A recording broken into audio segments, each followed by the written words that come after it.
ये Justin Trudeau की तस्वीर इस समय हम आपको दिखा रहे हैं। ये उस समय की तस्वीर है जब भारत के ऊपर कनाडा की संसद में जस्टिन ट्रूडो आरोप लगा रहे थे और आरोप लगा रहे थे एक आतंकवादी की हत्या का, निज्जर की हत्या का आरोप लगा रहे थे Justin Trudeau.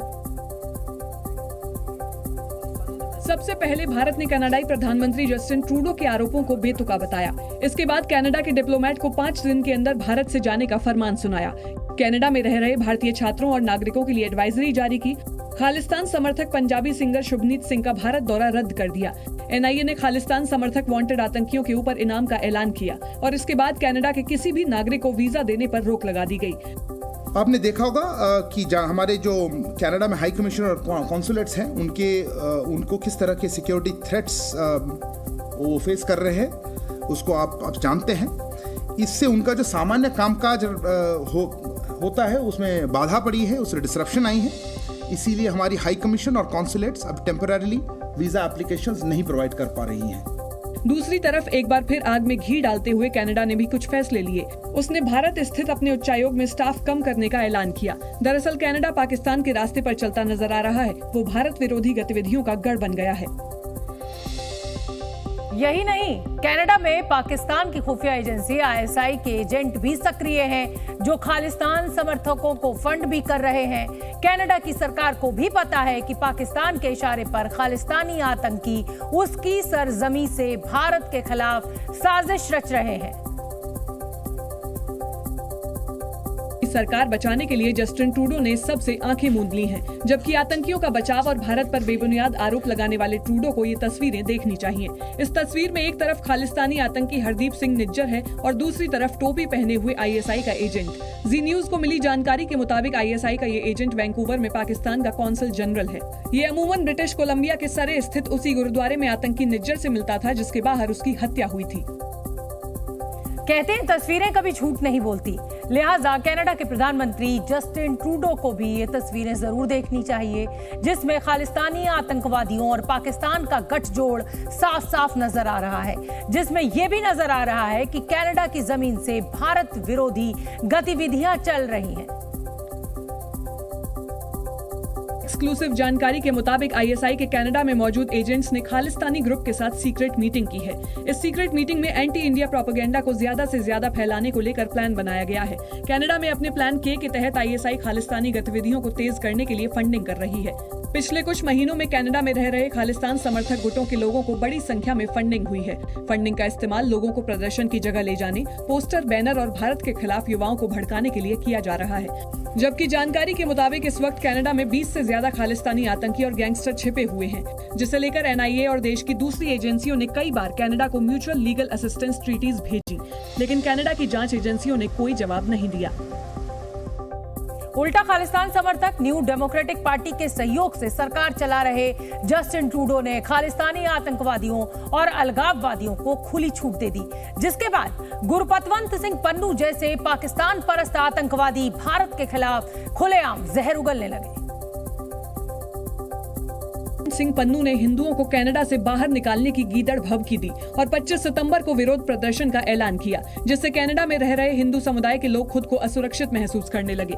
Few days back, Khalistan movement leader in Canada and president of Sikhs for Justice, which organizes the so-called referendum, Gurpatwant Singh Pannu, attacked Hindu Canadians, asking us to leave Canada and go back to India. I have heard from many Hindu Canadians who are fearful after this targeted attack. I urge Hindu Canadians to stay calm but vigilant. Canada का Hindu forum Khalistan समर्थकों के 25 सितंबर को होने वाले विरोध प्रदर्शन और हिंदुओं के खिलाफ नफरती एजेंडे से चिंतित हैं, लेकिन जस्टिन ट्रूडो ने इस मामले पर अब तक कोई बयान नहीं दिया है। उनकी सरकार ने हिंदुओं के खिलाफ हेट स्पीच और धमकी के मामले में हमेशा की तरह कोई एक्शन नहीं लिया। उधर इस सबके बीच कनाडा में एक और हत्या हुई। इस बार बम्बीहा गैंग से जुड़े गैंगस्टर सुखदूल सिंह उर्फ सुक्खा दुनेके को किसी ने हमेशा के लिए मौत की नींद सुला दिया। मुताबिक सुक्खा दुनेके की कनाडा के विनिपेग में गोली मारकर हत्या कर दी गई। वो एनआईए की मोस्ट वांटेड लिस्ट में शामिल था। सुक्खा दुनेके खालिस्तानी आतंकवादी अर्शदीप सिंह उर्फ अर्श डाला का दाहिना हाथ माना जाता। गैंगस्टर सुक्खा दुनेके 2017 में पंजाब से कनाडा भाग गया था।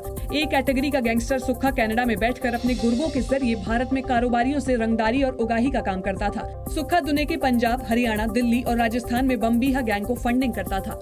ये अपने मोगा जिला का दुनेके पिंड का रहने वाले हैं और ये काफ़ी समय से कनाडा में बाहर ने और मोस्टली इनकी परिवार में भी बाहर ने और हमारा इन्फॉर्मेशन के मुताबिक इनकी मदर और सिस्टर वो भी इनके साथ ही कनाडा में है। बताया जा रहा है कि कनाडा में बैठकर भारत में अपराध की दुकान चला रहे सुक्खा दुनेके की हत्या गैंग वॉर में हुई। हालांकि इस बारे में अभी तक कनाडाई पुलिस की ओर से कोई आधिकारिक बयान सामने नहीं आया है। सुक्खा के ऊपर पंजाब में 18 से ज्यादा केसेस दर्ज थे, जबकि इसका गैंग पंजाब के मोगा, लुधियाना और जालंधर में सक्रिय था। अपने गुर्गों के जरिए सुक्खा पंजाब में लोगों से फिरौती वसूलता था। के मुताबिक सुक्खा उर्फ सुखदूल सिंह का झुकाव खालिस्तान समर्थक संगठनों की ओर भी था, जबकि कहा जा रहा है कि सुक्खा दुनेके की लॉरेंस बिश्नोई और उसके इशारे पर काम करने वाले गोल्डी बराड़ से दुश्मनी थी। इसी दुश्मनी की वजह से बिश्नोई के कहने पर गोल्डी बराड़ ने सुक्खा दुनेके की हत्या करवा दी। सूत्रों की माने तो गैंगस्टर सुक्खा दुनेके को 12 से ज्यादा गोलियां मारी गईं और वो मौके पर ही ढेर हो गया। सुक्खा की मौत के बाद पंजाब पुलिस उसके मोगा स्थित घर पहुंची और वहां रह रहे उसके रिश्तेदारों से पूछताछ की।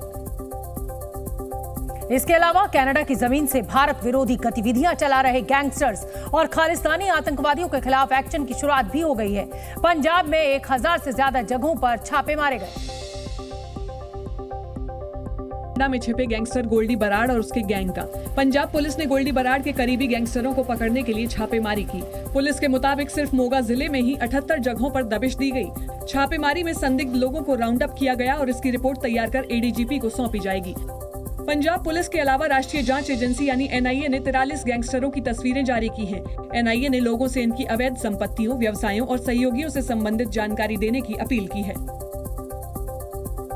जो लिस्ट है गैंगस्टर्स की, उसमें सुक्खा का नाम था, निज्जर का नाम था। कनाडा में जिस तरीके से भारत के खालिस्तान समर्थक जो आतंकवादी हैं उनको जिस तरीके से पनाह दी गई, भारत सरकार कई बार लिस्ट सौंप चुकी, लेकिन कनाडा सरकार की तरफ से कोई एक्शन नहीं लिया गया। उधर कनाडा सरकार के प्रो खालिस्तानी रुख को देखते हुए भारत कनाडा में रह रहे भारतीयों की सुरक्षा को पुख्ता करने में लगा है। भारतीय प्रवासी सिखों और हिंदुओं के बीच ध्रुवीकरण को रोकने के उपायों के साथ साथ कनाडा को बेनकाब करने की तैयारी भी है। भारत के विदेश मंत्री डॉक्टर एस जयशंकर संयुक्त राष्ट्र महासभा में हिस्सा लेने के लिए 23 सितंबर को अमेरिका से न्यूयॉर्क यात्रा पर जा रहे हैं। बताया जा रहा है कि यूएन में वो कनाडा के आरोपों को लेकर भारत की स्थिति को और साफ करेंगे। The issue of safe havens and places to operate is being provided abroad, including in Canada, and that we would expect that is the main focus. The question is, do we have the political will to address terrorism, or we want to justify it and condone it? इसके अलावा संभावना जताई जा रही है कि S Jaishankar 26 सितंबर को UNGA में अपने संबोधन के बाद वॉशिंगटन डीसी का दौरा भी करेंगे। कयास लगाए जा रहे हैं कि वो अमेरिका से कनाडा में खालिस्तान समर्थकों की भारत विरोधी गतिविधियों को लेकर भी चर्चा कर सकते हैं। कनाडा में बढ़ रही भारत विरोधी गतिविधियों के बीच राष्ट्रीय जांच एजेंसी यानी एनआईए ने खालिस्तानी आतंकवादियों पर बड़ा एक्शन लिया है। एनआईए ने फरार चल रहे खालिस्तानी आतंकवादियों पर इनाम का ऐलान किया है, जिसमें हरविंदर सिंह संधू उर्फ रिंदा और लखबीर सिंह संधू उर्फ लांडा पर 10-10 लाख रुपए का इनाम है, जबकि परमिंदर सिंह खैरा उर्फ पट्टू, सतनाम सिंह उर्फ सतबीर सिंह और यदविंदर सिंह उर्फ यद्दा पर 5-5 लाख रुपए के इनाम की घोषणा की गई है। इसके अलावा एनआईए ने 43 गैंगस्टर्स की तस्वीरें जारी कर उनकी अवैध संपत्ति, व्यवसाय और सहयोगियों के बारे में भी जानकारी मांगी है। एनआईए ने 917290009373 नंबर जारी कर कहा है कि लिस्टेड गैंगस्टर से जुड़ी कोई भी जानकारी है तो कृपया इस नंबर पर व्हाट्सएप मैसेज के जरिए दी जा सकती है। दरअसल एनआईए 43 गैंगस्टर्स के पूरे नेटवर्क को उखाड़ फेंकना चाहती है, जिस पर देश में आतंकवादी गतिविधियों को बढ़ावा देने के आरोप हैं। Zee News।